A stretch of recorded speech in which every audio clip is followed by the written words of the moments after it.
পার্থ চট্টোপাধ্যায় যে কারণে আমায় টিকিট দেয়নি সেটা ভুল প্রমাণিত হবে এবং পরবর্তী ক্ষেত্রে আমি দেখলাম পার্থ চট্টোপাধ্যায় নিজেই দুর্নীতির দায়ে জেলে চলে গেলেন।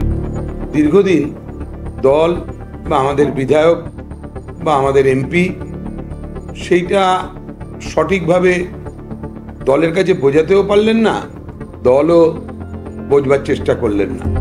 আমি তো দল ছাড়িনি, দল আমায় ছেড়েছে। মমতা বন্দ্যোপাধ্যায়, অভিষেক বন্দ্যোপাধ্যায়, ব্রাত্য বসু, সৌগত রায় এরা কিন্তু গ্রাসরুটে নেমে পার্টি করতে পারে না। আর আমার মতন কর্মীরা কি করে, প্রায় 60% হৃদয় দিয়ে, 40% মস্তিষ্ক দিয়ে। যারা আবেগ দিয়ে, হৃদয় দিয়ে, শুধু মস্তিষ্ক না অল্প বিস্তর মস্তিষ্ক দিয়ে দল করে, তাদের পক্ষে মানিয়ে নেওয়া সম্ভব না।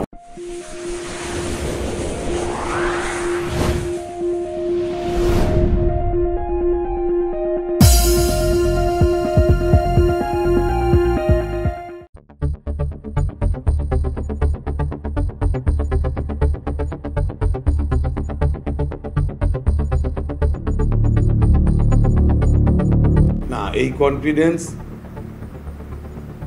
15 সালে কাউন্সিলর হয়েছি, সিআইসি হয়েছি, তারপরে অ্যাডমিনিস্ট্রেটর বোর্ডেও দায়িত্বে ছিলাম, 2-3টে দপ্তর সামলেছি, মানুষের জন্য কাজ করেছি, আফটারঅল কাজ করার চেষ্টা করেছি।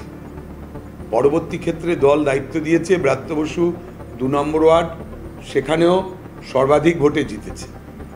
সুতরাং নিজের প্রতি যদি কনফিডেন্সই না থাকে তাহলে তো কর্মীদের আমি উদ্বুদ্ধ করব কি করে।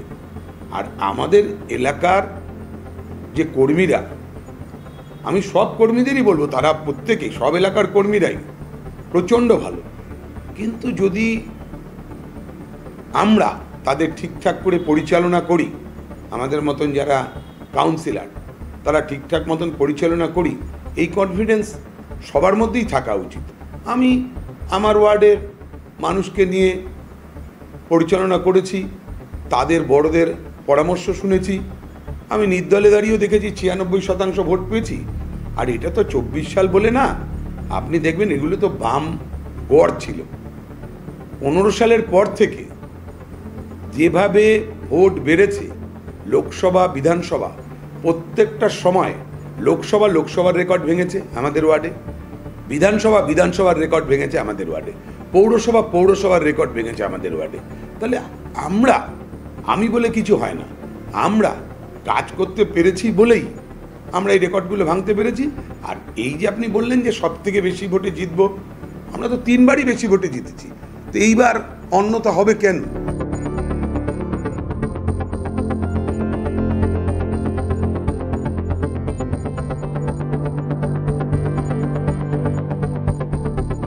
ব্রাত্য বসু তারপরেও ওনার মস্তিষ্ক দিয়ে আমি দেখেছি যে আমাদের ওয়ার্ডেও এত লিড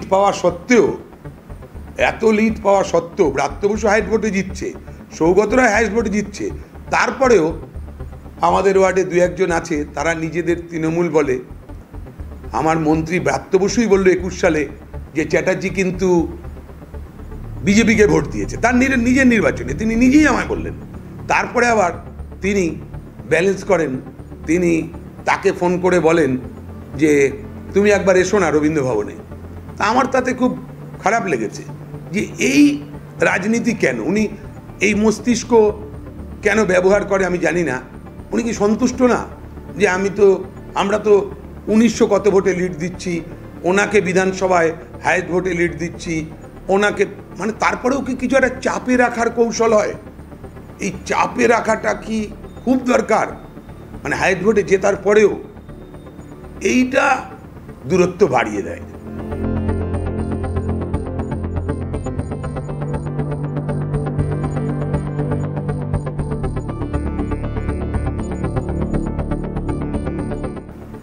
প্রচার বিজেপির তো শিলভদ্র দত্ত নিজে আমার বাড়ির 5টা বাড়ি পরে নির্বাচনী কার্যালয় উদ্বোধন করেছে, নির্বাচনী কার্যালয় করেছে।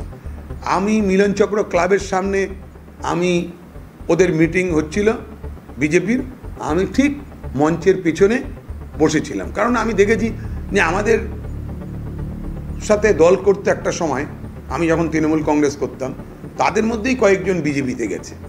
আমি তাদের বক্তব্য শোনার জন্য পিছনে গিয়ে বসেছি, বিজেপি বক্তব্য রেখেছে। এবং বিমল শঙ্কর নন্দর একটা বাইট দেখাতে পারি যে তিনি 21 সালে বলেছে যে উনি প্রচুর প্রভাবশালী, হ্যান ত্যান, আমার কথা বলেছে। কিসের প্রভাব, কিসের কি? কাজ যদি করা যায় মানুষের জন্য, তাহলে আর মিছিল মিটিং সবই বিজেপি সিপিএম করেছে। আপনারা হয়তো লক্ষ্য করেননি, কিন্তু বিজেপি সিপিএম সবই করেছে।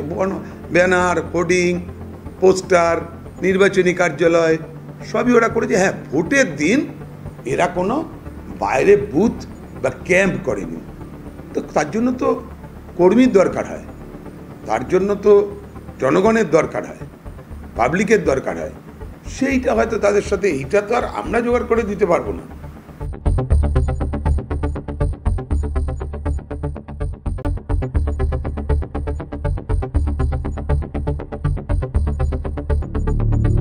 এটা সম্পূর্ণ সত্য। আমি আর পলিটিক্স করতে চাই না। এবং তৃণমূল কংগ্রেস আমি করেছি, প্রথম থেকে কংগ্রেস করতাম, তারপর তৃণমূল কংগ্রেস করেছি। আমি দেখলাম যে এই যে দলের মধ্যে মানে এত বুদ্ধিমত্তা, মস্তিষ্ক বেশি ব্যবহার করা, এত মানে কনস্পিরেশন, এত বিরুদ্ধে নানান কথা বলা, কুকথা, এইগুলো তখন ছিল না। আমরা যখন 98 সাল থেকে দল করেছি, তখন সিপিএমের বিরুদ্ধে লড়তে হবে এইটা নিয়েই দল করেছি। এখন তো দলের ভেতরে থেকে দলের মধ্যে লড়তে হচ্ছে। এই দলের মধ্যে লড়াই আমার পক্ষে সম্ভব না। আমি তার জন্য আর কোনো দলই করতে চাই না।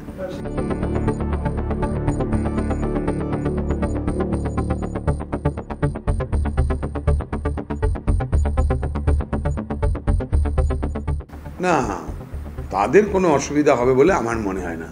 তার কারণ আপনি মান্নাদের সেই গানটা শুনেছেন যে সে আমার ছোট বোন, বলছে একদিন গলায় তার দারুণ জ্বালা, বলে তাও শ্রোতারা তাকে দিল না বিশ্রাম, গাইল সে পড়ে শেষ মালা। তা আমি যখন আমার দেওয়ার মতন কিছু নেই, আমি নির্দলে থেকে কাজ করা যায় না, আমি সেইভাবে কিছু দিতে পারছি না এলাকার লোককে, ডেভেলপমেন্ট করতে পারছি না, নির্দলে থেকে ডেভেলপমেন্টও ওইভাবে করা যায় না। সেখানে আমি একটা পদ আগলে রাখবো, আর আমার বিধায়ক, মন্ত্রী, তিনি যে বুদ্ধিমত্তার সাথে দল চালান, আমার মতন কম বুদ্ধি মানুষের পক্ষে সেটা ক্যাচ করাও সম্ভব না।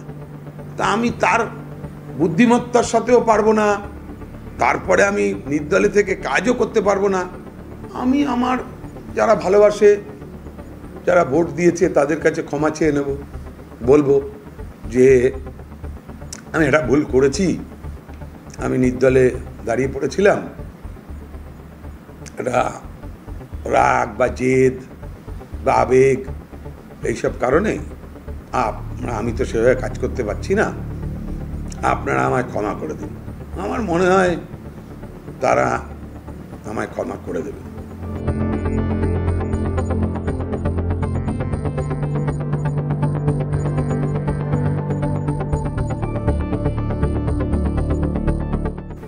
ব্রাত্য বসুর সাথে দূরত্ব মানে কী করে মিটবে? এটা তো মানে আমি বলবো যে এটা তো আমার বিষয় না, এটা তো আমি তো চেষ্টা করেছি, কিন্তু আমি ওনার বুদ্ধিমত্তার সাথে পেরে উঠছি না।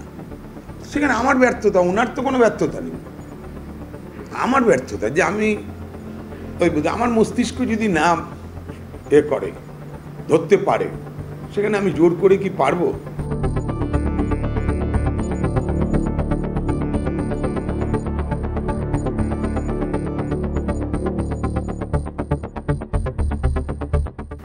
না, আমি আর দল করবো না, আমি আর কোনো পার্টিই করবো না। আমি আর পলিটিক্স কোনোদিন করতে চাই না, পলিটিক্সের মধ্যে আর থাকতে চাই না। কারণ বন্ধু বান্ধবের মধ্যে বিচ্ছেদ তৈরি হয়ে যায়, অনেকের সাথে অকারণে অশান্তি হয়, আর দল মানে করতে চাই না, কোনো দলই করতে চাই না। দলের প্রতি আমার সম্মান থাকবে, শ্রদ্ধা থাকবে, আমি একটা সমর্থক হিসাবে ভোট দেবো, পার্টি আর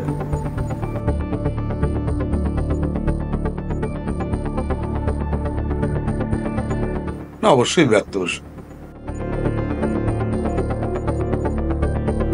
সিপিএম বিজেপি কেন ইদুয়ার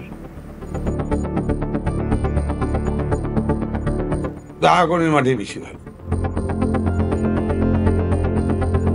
জওহরলাল নেহরুর সময় তো আমার খুব একটা দেখিনি, শুনেছি। নরেন্দ্র মোদীটা দেখেছি, নরেন্দ্র মোদীর কয়েকটা কাজ খুব ভালো লেগেছে।